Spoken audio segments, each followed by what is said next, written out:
Hello everyone, ఎప్పుడైనా కొబ్బరి పచ్చడిని ఇలా ప్రిపేర్ చేశారా? చేయకపోతే ఒకసారి ట్రై చేయండి. చాలా టేస్టీగా ఉంటుంది. రైస్లోకి, టిఫిన్స్లోకి ఎంతో టేస్టీగా ఉండే కొబ్బరి పచ్చడిని ఎలా ప్రిపేర్ చేసుకోవాలో ప్రాసెస్ చూసేద్దాం. కావాల్సిన ఇంగ్రీడియంట్స్ ఏంటో చూసేద్దామండి. 10 నుంచి 15 వెల్లుల్లి రెబ్బలు, పెద్ద స్పూన్తో 2 స్పూన్ల పచ్చిశనగపప్పు, 1 స్పూన్ మినపప్పు, 1 స్పూన్ ధనియాలు, 1/2 స్పూన్ జీలకర్ర, అలా 10 ఎండుమిర్చిని ముక్కలుగా కట్ చేసుకుని పక్కనుంచుకోవాలి. అలాగే ఒక కొబ్బరి చిప్పను ఇలా ముక్కలుగా కట్ చేసుకుని పక్కనుంచుకోవాలి. ఇప్పుడు స్టవ్ ఆన్ చేసి కడాయి పెట్టి ఆయిల్ వేసి వెల్లుల్లిని యాడ్ చేసి వెల్లుల్లి ఫ్రై అయిన తర్వాత ధనియాలు, జీలకర్ర, మినపప్పు, పచ్చిశనగపప్పును కూడా యాడ్ చేసి అవి కూడా ఫ్రై అయిన తర్వాత ఎండుమిర్చిని కూడా యాడ్ చేసి లైట్గా ఫ్రై చేసుకొని స్టవ్ ఆపేసి పూర్తిగా చల్లారనివ్వాలండి.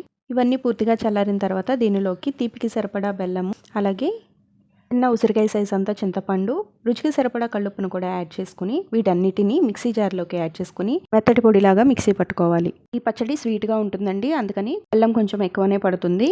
వీటన్నిటిని యాడ్ చేసుకున్న తర్వాత మెత్తగా మిక్సీ పట్టుకొని కొబ్బరి ముక్కలను కూడా యాడ్ చేసుకుని వాటిని కూడా మెత్తగా అయ్యేంత వరకు మిక్సీ పట్టుకోవాలి. వీడియోలో చూపిస్తున్నట్టు ఇలా మెత్తగా మిక్సీ పట్టిన తర్వాత సాల్ట్ చెక్ చేసుకుని సరిపోకపోతే సాల్ట్ అడ్జస్ట్ చేసుకుంటే ఎంతో టేస్టీగా ఉండే కొబ్బరి తీపి పచ్చడి రెడీ అయిపోతుందండి. ఇది దోశలోకి, ఇడ్లీలోకి, చపాతీలోకి, రైస్లోకి చాలా చాలా టేస్టీగా ఉంటుంది.